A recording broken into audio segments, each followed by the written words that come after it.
Hello and welcome back to another update as I cover the latest developments throughout the front line in the Russo-Ukrainian war. It is your host Weep Union, and in this one we'll be covering the latest developments throughout the front line west of Donetsk, where we have some significant changes. First off, in the direction west of Marinka, the Russians have expanded their zone of control north of Pobeda in the direction of Hehorivka. The Russians are here attempting to expand westwards south of Hehorivka, gaining control over the Ukrainian fortifications in the area and pressuring Hehorivka from the south. The main advance west of Rinka has taken place in the northwest, south of Krasnohorivka. However, the Russians are now expanding in a western directions along the road that goes here south of Marinka all the way to Korohove.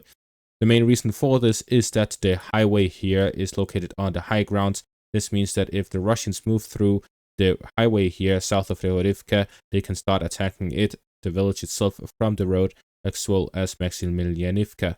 This is why the majority of the Ukrainian fortifications are centered around the road itself and not the area north of it in the direction of Hehorivka and Maximilianivka, as if the Russians gain control over these locations, these fortifications would also overlook those locations, make it difficult for the Russians to advance further.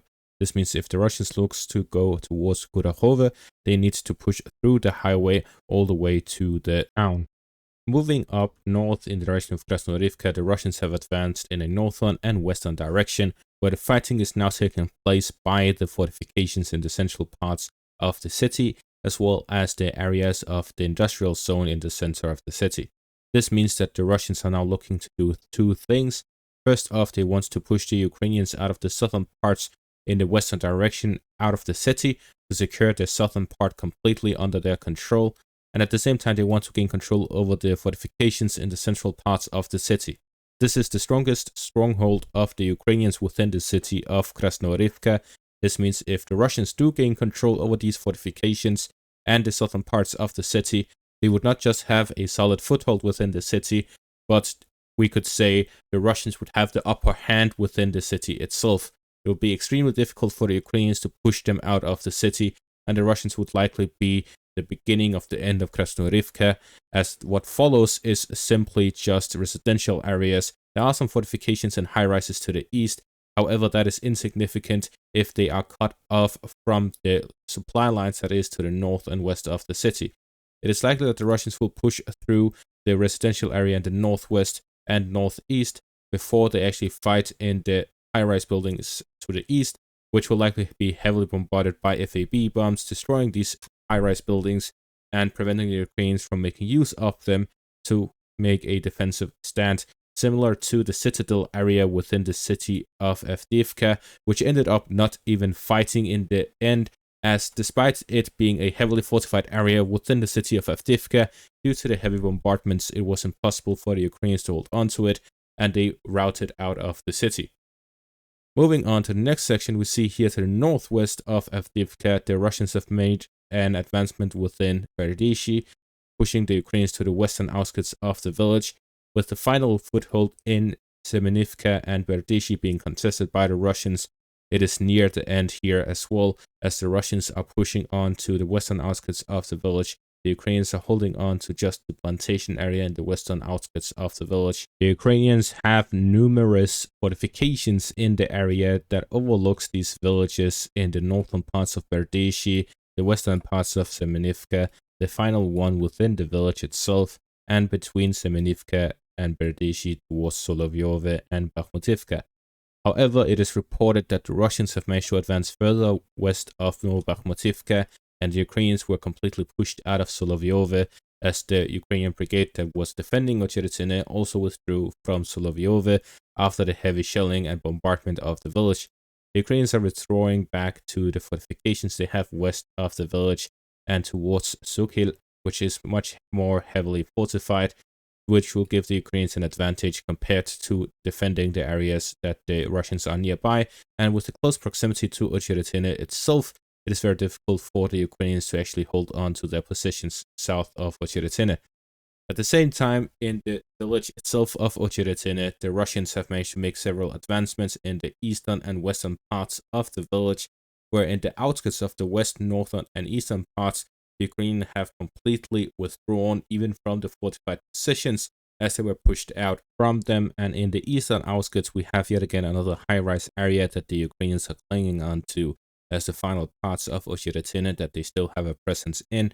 The Russians are heavily storming all of these positions, which brings us to this video here of Russian soldiers within Oshiretine announcing that they now have full control over the village.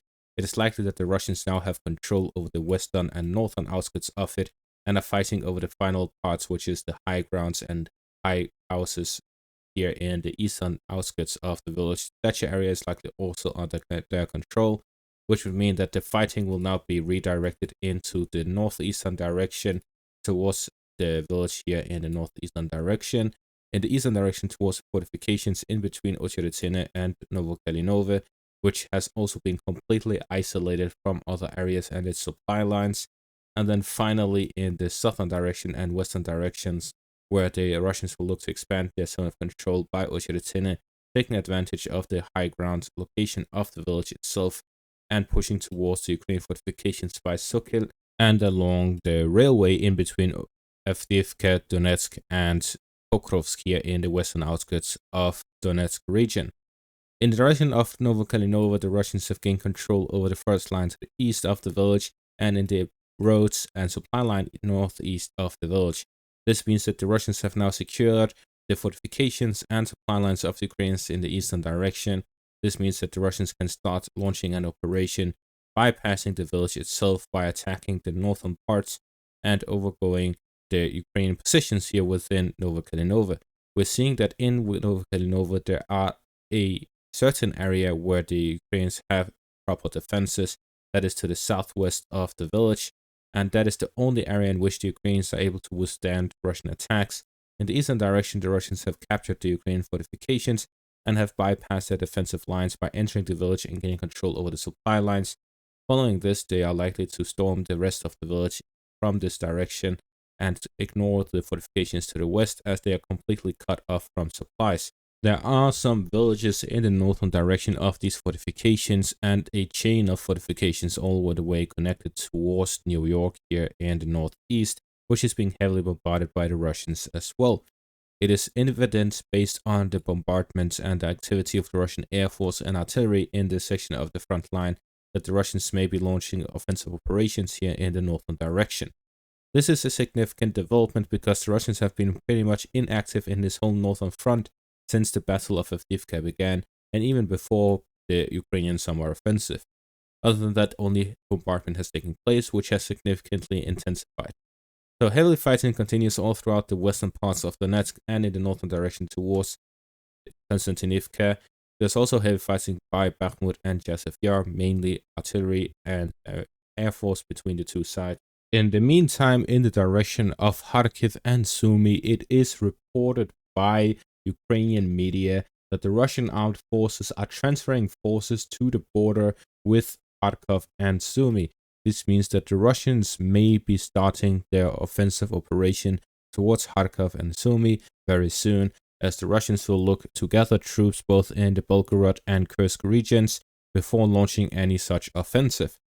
It is evident based on these reports that it will not be limited to Kharkiv, but instead be expanded both to the Sumy region and the Kharkiv region, or it may simply be a misdirection where the main force will be launching an attack throughout Kharkiv and a diversionary force towards Sumy. Either case, it is evident that the Russians will be launching a major offensive, opening up a new front. There is larger areas here to cover, as that would mean that the Russian army will launch assaults on a larger scale than what we have seen since the start of the war.